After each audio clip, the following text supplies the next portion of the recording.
It is so important for us to recognize and celebrate Black History Month. The goal of it is to really celebrate the contributions of African Americans, not just to this country, but to civilization as a whole.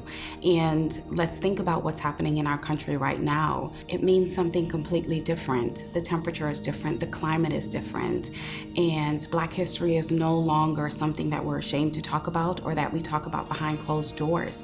We celebrate it, we acknowledge it, and we embrace everyone who wants to learn about it. And I think if each of us takes the time to go and educate ourselves and come to the table enlightened and educated and ready to have an informed discussion, I think that's the biggest component, because then we demonstrate we're ready to work. We cannot talk about healthcare without talking about diversity, equity, and inclusion. Racial bias could mean life or death for our patients. And I think once we recognize that, then we will see that the moment a patient walks through our doors, that's diversity, equity, and inclusion in action.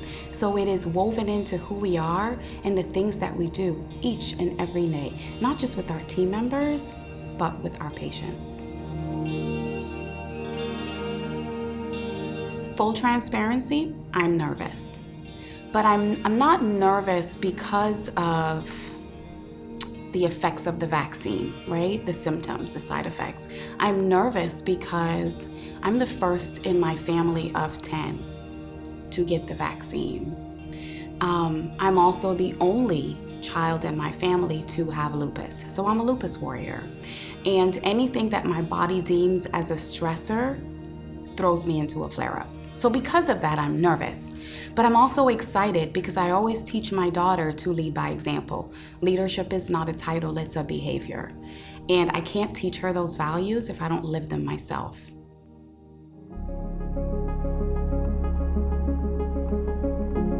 Yeah, that mistrust is something that we can't ignore, right? But it didn't happen overnight. We didn't cause it, but it's here. And so I think how we deal with it going forward is paramount to finding the solution. I think we call it out for what it is, right? When I say it didn't happen overnight, it goes as far back as the Tuskegee experiment. It's about the Jim Crow laws. It goes back to slavery. It's 401 years old of mistrust. And we can't dismantle that just with a small group of people. So we have to call it out and then work together to fix it. It's 3 verbs I like to think about. We listen to one another so we can learn from one another and then act together.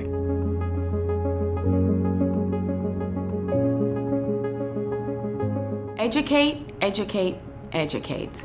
I stopped and I educated myself. Yes, I listened to what everyone else said, but it's a personal decision that each of us has to make. And because of that, we have to know if it's right for us.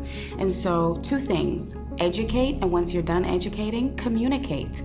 Don't be afraid to say, I'm afraid, because that's when you can own how you feel and what you do know and reach out to the right person for help.